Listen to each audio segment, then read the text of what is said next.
في شارع هادي في حي اسمه أم النور. كانت في عمارة قديمة وضيقة ومتهالكة. الناس بيعدوا من قدامها بسرعة وبينزلوا راسهم كأنهم بيهربوا من نظرة حد واقف في الشباك. في الدور التاني فوق محل قماش مقفول من سنين كان في يافطة مكتوب عليها بخط باهت عيادة الدكتور مراد للبطنة. مفيش حد كان بيتكلم عن العيادة دي، بس لما حد بيمرض ومش لاقي دكتور في وقت متأخر كانوا بيهمسوله روح للدكتور مراد، بس لو قررت اعرف انك مش هترجع تاني. في شاب اسمه تامر صحفي بيشتغل في جريدة إلكترونية بتحب القصص الغريبة. سمع عن العيادة دي من بوست قديم على فيسبوك بيحكي فيه واحد إن أخوه دخل العيادة دي من 3 شهور واختفى. الشرطة قالت مفيش دليل، والناس قالت أكيد هرب، لكن العيلة كانت متأكدة إن آخر مكان راح له كان عيادة الدكتور مراد. تامر قرر يحقق بنفسه وياخد كاميرته ويصور تجربة كاملة عشان ينشرها على قناته في اليوتيوب ويفضح أي حاجة ورا المكان ده. دخل العمارة، طلع السلم البايظ وكان فيه ريحة تراب عالق ورطوبة خانقة. أول ما وصل عند باب العيادة حس بحاجة بتكتم على صدره كأن المكان بيرفضه. خبط الباب، مفيش صوت. خبط تاني، سمع صوت خطوات بتيجي من جوه بطيئة كأن حد بيزحف مش بيمشي. الباب اتفتح وطلع وشه راجل في 60، نحيف جدا، بشرته شبه رماد وابتسامته مش بتطمن. قال له أهلا يا أستاذ تامر، مستنيك. تامر اتجمد في مكانه، إزاي يعرف اسمي؟ لكنه دخل، يمكن الراجل شاف فيديوهاته أو حاجة. الأوضة كلها كانت قديمة، جدران متقشرة، إضاءة خافتة، وساعة حائط عقاربها بتمشي بالعكس. قعد تامر والدكتور بدأ يسأله أسئلة غريبة جدا، مش عن صحته، لا، عن مخاوفه، عن كوابيسه، عن آخر مرة شاف فيها حد بيموت، وعن صوت الصريخ اللي بيصحى عليه الساعة 3 الفجر. تامر كان متوتر لكن فضل يكمل، وكل شوية يحاول يخبي الكاميرا الصغيرة اللي مركبها في زرار القميص. الدكتور فجأة قام وفتح باب صغير في آخر العيادة وقال له العلاج الحقيقي مش هنا، تعال ورايا. تامر وقف، رجله كانت بتتهز بس فضوله كان أقوى. دخل الأوضة التانية وكانت سودة حرفياً، ضلمة ملهاش آخر.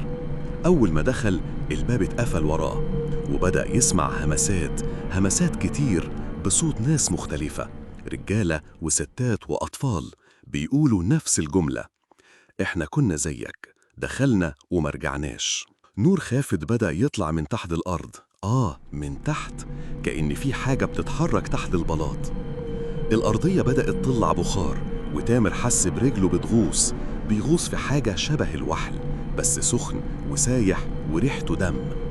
حاول يصرخ بس صوته ما كانش بيطلع وكأن المكان بيمتص صوته.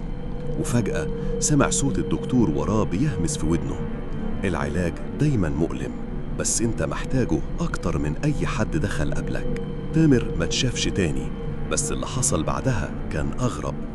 بعد يومين كاميرته اتبعت لبريد الجريدة اللي بيشتغل فيها من غير عنوان مرسل، ولما شافوا التسجيل الكاميرا كانت شغالة وبتصور لحظة بلحظة.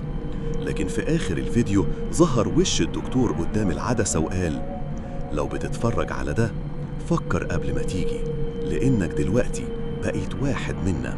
الغريب إن كل حد شاف الفيديو اختفى بعد أيام.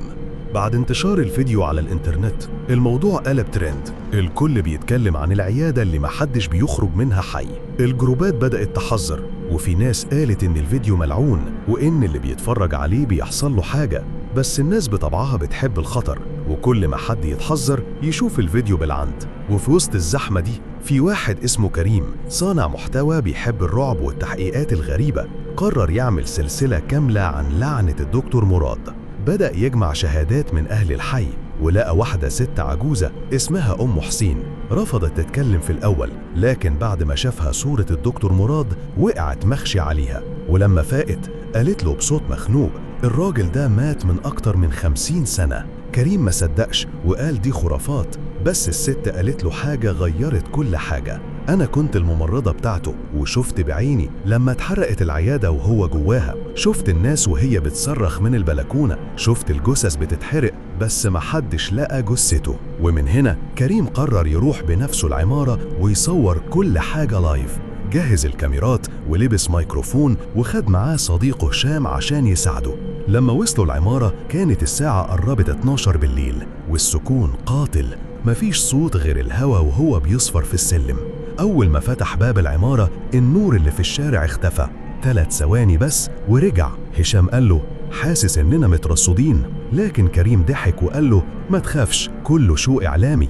طلعوا السلم ولما وصلوا عند باب العيادة الباب كان مفتوح لوحده، مفيش حد فتحه ومفيش أي صوت غير دقات قلبهم اللي كانت بتخبط في ودانهم. دخلوا ولقوا نفس المكان اللي ظهر في فيديو تامر، بس المرة دي الحيطان كانت متشققة أكتر وفي ريحة سجاير قديمة وطين ناشف. وبدأ التسجيل.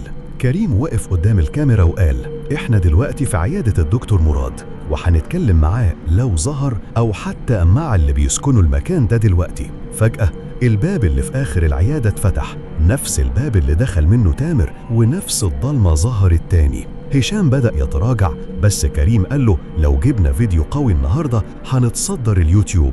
ودخل والباب اتقفل على هشام. هشام وقف يصرخ ويخبط بس الباب ما كانش بيتفتح وصوت كريم اختفى تماما. وبعد دقايق طويلة فتح الباب بس اللي خرج مش كريم، كان جسمه نفس لبسه لكن وشه مش طبيعي. عينيه كانت سودة وساكت ومد ايده لهشام وقال له تعالى الدور عليك. بس هشام جري نط من السلم وطلع على الشارع ينهج وحلف انه ما يرجعش تاني. بس الكارثة الحقيقية حصلت تاني يوم. كاميرا كريم اتبعتت لقناة هشام من غير مرسل، ولما شافوا التسجيل كان مرعب أكتر من اللي فات.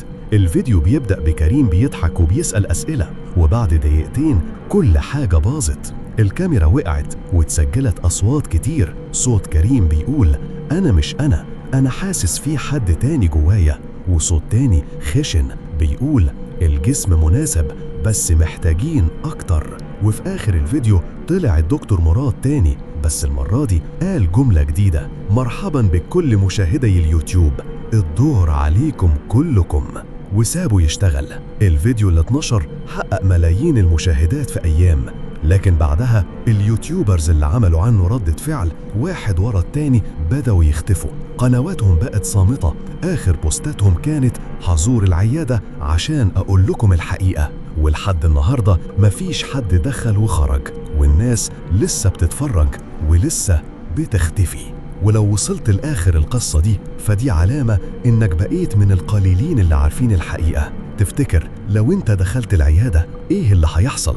وهل فعلا الدكتور مراد موجود ولا هو مجرد باب بيفتح على مكان تاني ملوش رجوع؟ اكتب لي رأيك في التعليقات وقول لي كنت هتقدر تواجهه. ولو عجبتك القصة انزل اعمل لايك للفيديو عشان نكمل السلسلة بجزء ثالث، واشترك في القناة وفعل الجرس عشان المرة الجاية هنفتح باب جديد يمكن يكون وراه انت.